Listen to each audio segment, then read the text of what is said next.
Hatchet by Gary Paulsen, Chapter 6. 2 years before, he and Terry had been fooling around down near the park, where the city seemed to end for a time and the trees grew thick and came down to the small river that went through the park. It was thick there and seemed kind of wild, and they had been joking and making things up, and they pretended that they were lost in the woods and talked in the afternoon about what they would do. Of course, they figured they'd have all sorts of goodies like a gun and a knife and fishing gear and matches so they could hunt and fish and have a fire. I wish you were here, Terry, he thought, with a gun and a knife and some matches.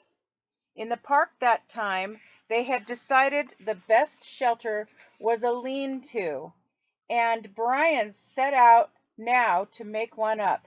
Maybe cover it with grass or leaves or sticks, he thought, and he started to go down to the lake again, where there were some willows he could cut down for braces. But it struck him that he ought to find a good place for the lean-to, and so he decided to look around first.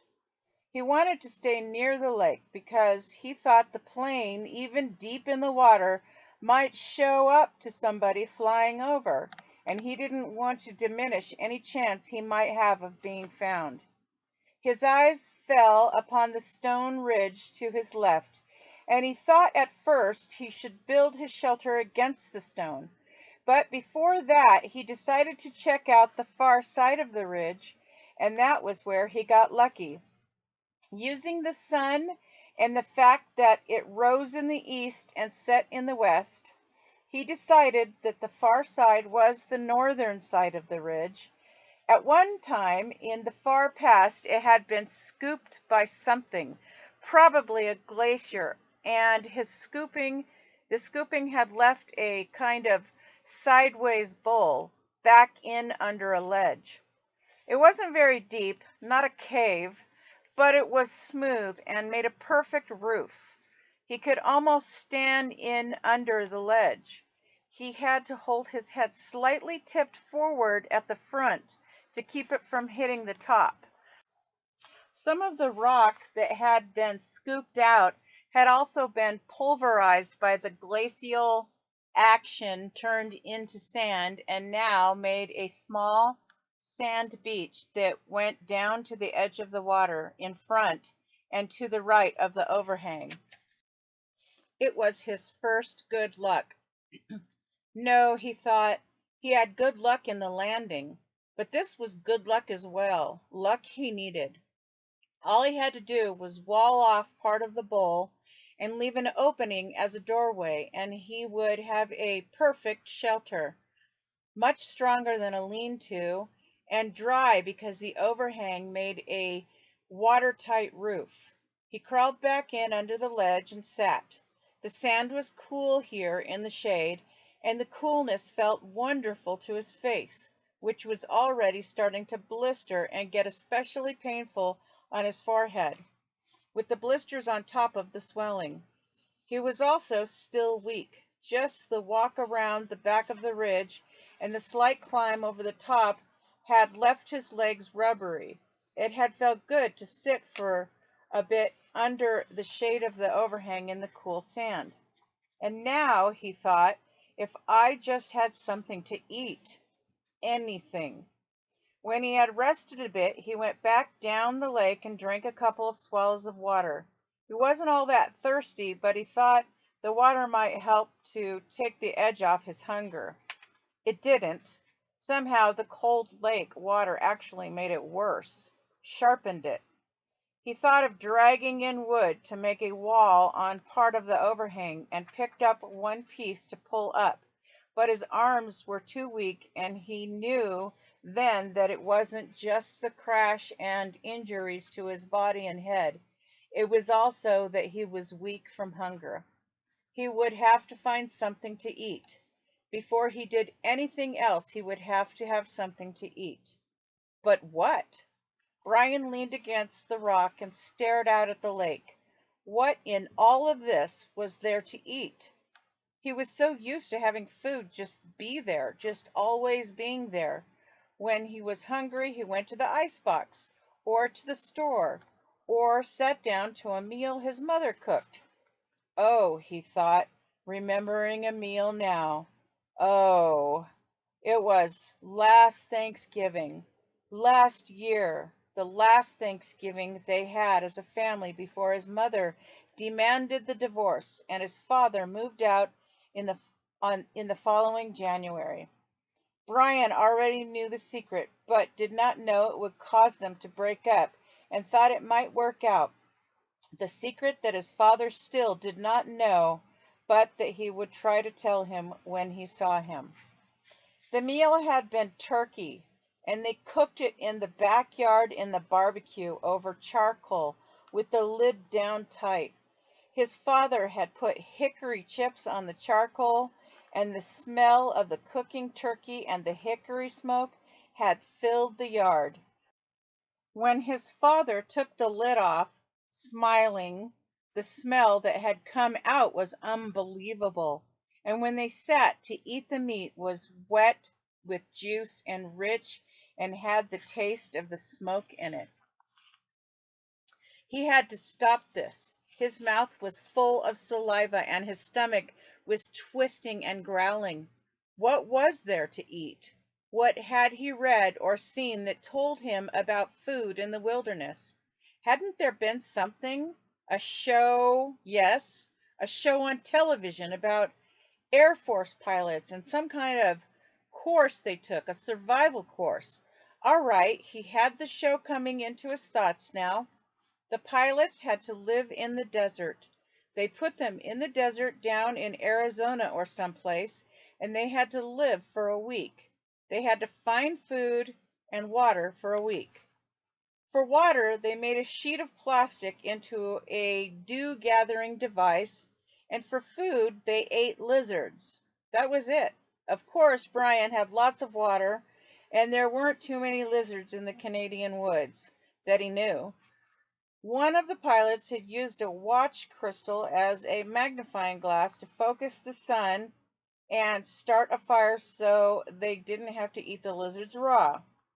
But Brian had a digital watch without a crystal, broken at that, so the show didn't help him much. Wait, there was one thing. One of the pilots, a woman, had found some kind of beans on a bush, and she had used them with her lizard meat to make a little stew in a tin can she had found. Bean lizard stew. There weren't any beans here, but there must be berries. There had to be berry bushes around. That's what everybody always said. Well, he'd actually never heard anybody say it, but he felt that it should be true. There must be berry bushes. He stood and moved out into the sand and looked up at the sun. It was still high. He didn't know what time it must be. At home it would be 1 or 2 if the sun were that high. At home, at 1 or 2, his mother would be putting away the lunch dishes and getting ready for her exercise class. No, that would have been yesterday. Today she would be going to see him. Today was Thursday, and she always went to see him on Thursdays. Wednesday was the exercise class, and Thursdays she went to see him. Hot little jets of hate worked into his thoughts, pushed once, moved back. If his mother hadn't begun to see him and forced the divorce, Brian wouldn't be here now.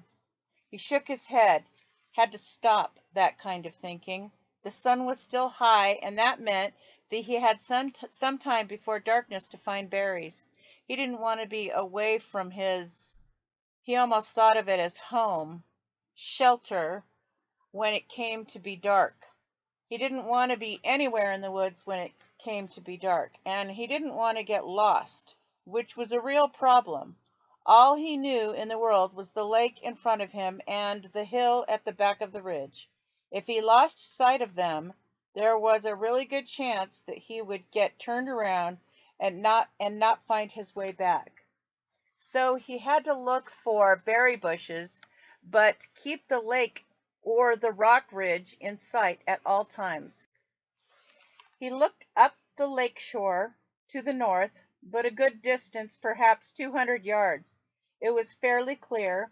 There were tall pines, the kind with no limbs until very close to the top, with a gentle breeze sighing in them, but not too much low brush. 200 yards up there seemed to be a belt of thick, lower brush starting, about 10 or 12 feet high, and that formed a wall he could not see through. It seemed to go on around the lake, thick and lushly green, but he could not be sure. If there were berries, they would be in that brush, he felt, and as long as he stayed close to the lake, so he could keep the water on his right and know it was there, he wouldn't get lost. When he was done or found berries, he thought, he would just turn around so the water was on his left and walk back until he came to the ridge and his shelter. Simple. Keep it simple. I am Brian Robeson. I have been in a plane crash. I am going to find some food. I am going to find some berries. He walked slowly, still a bit pained in his joints and weak from hunger, up along the side of the lake. The trees were full of birds singing ahead of him in the sun. Some he knew, some he didn't. He saw a robin and some kind of sparrows and a flock of reddish-orange birds with thick beaks. 20 or 30 of them were sitting in one of the pines. They made much noise and flew away ahead of him when he walked under the tree. He watched them fly, their color a bright slash in solid green, and in this way he found the berries. The birds landed in some taller willow type of undergrowth with wide leaves and started jumping and making noise. At first he was too far away to see what they were doing, but their color drew him and he moved toward them, keeping the lake in sight on his right. And when he got closer, he saw they were eating the berries. He could not believe it was that easy. It was as if the birds had taken him right to the berries. The slender branches went up about 20 feet and were heavy, drooping with clusters of bright red berries. They were half as big as grapes, but hung in bunches much like grapes, and when Brian saw them glistening red in the sunlight, he almost yelled. His pace quickened, and he was in them in moments, scattering the birds, grabbing branches, stripping them to fill his mouth with berries. He almost spit them out. It wasn't that they were bitter so much as they lacked any sweetness, had a tart flavor that left his mouth dry feeling, and they were like cherries in that they had large pits, which made them hard to chew.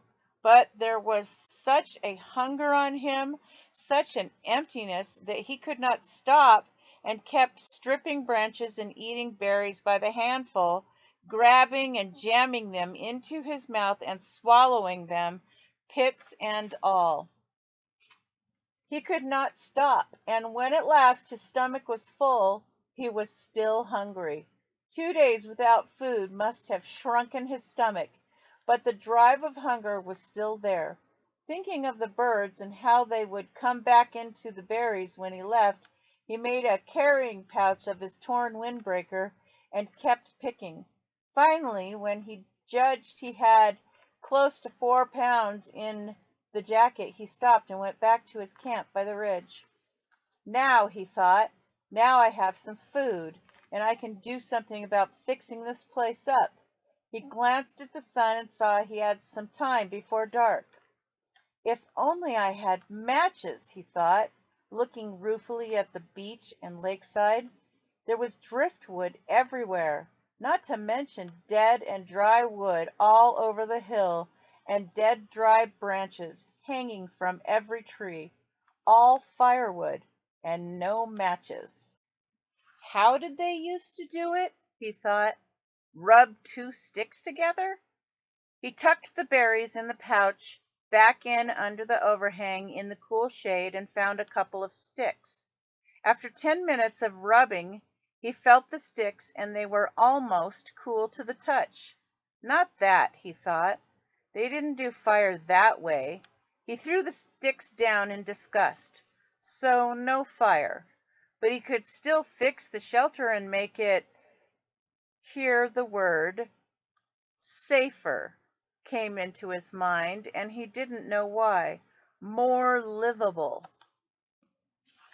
Kind of close it in, he thought. I'll close it in a bit. He started dragging sticks up from the lake and pulling long dead branches down from the hill, never getting out of sight of the water and the ridge. With these, he interlaced and wove a wall across the opening of the front of the rock. It took over 2 hours, and he had to stop several times because he still felt a bit weak, and once because he felt a strange twinge in his stomach, a tightening, rolling. Too many berries, he thought. I ate too many of them. But it was gone soon, and he kept working until the entire front of the overhang was covered, save for a small opening at the right end nearest the lake. The doorway was about 3 feet, and when he went in, he found himself in a room almost 15 feet long and 8 to 10 feet deep, with the rock wall sloping down at the rear. Good, he said, nodding. Good. Outside the sun was going down, finally, and in the initial coolness the mosquitoes came out again and clouded in on him. They were thick, terrible, if not quite as bad as in the morning, and he kept brushing them off his arms until he couldn't stand it, and then dumped the berries and put the torn windbreaker on. At least the sleeves covered his arms. Wrapped in the jacket, with darkness coming down fast now, he crawled back in under the rock and huddled and tried to sleep. He was deeply tired and still aching some, but sleep was slow coming and did not finally settle in until the evening cool turned to night. Cool, and the mosquitoes slowed. Then, at last, his stomach turning on the berries, Brian went to sleep.